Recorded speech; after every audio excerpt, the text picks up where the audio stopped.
County clerks throughout Wisconsin are preparing for Tuesday's midterm election. Adam Duxter explains how Rock County is navigating a surge of absentee ballot requests in the final days.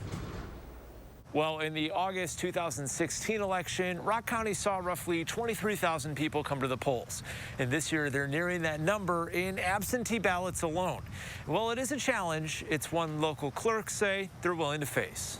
For the second time in 4 months, Janesville City Clerk Dave Godek is getting ready for an election like none other, one he's been preparing for since the moment the last one ended. We started back in May, just kind of with the understanding that the situation with the COVID pandemic was going to change voting behaviors and habits and how people were going to vote.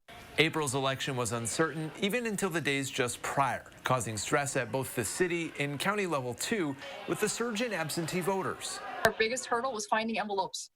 I remember pulling them out of New Jersey to make sure we had enough envelopes to get to all the people requesting absentee ballots. Now the county and cities like Janesville are trying to be proactive, but the rise in absentee voting is staggering, with Janesville issuing nearly 5 times as many absentee ballots as this time 4 years ago. To help, they're asking voters requesting absentee ballots for phone contacts or emails to speed up the process of communication if something is wrong with the ballot.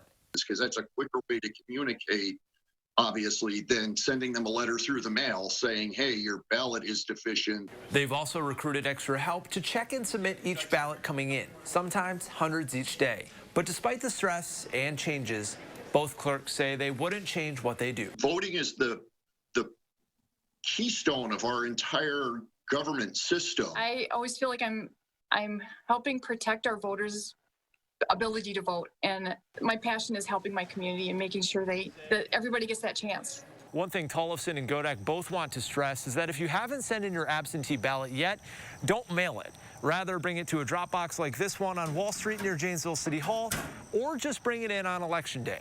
In Janesville, Adam Duxter, News 3 Now.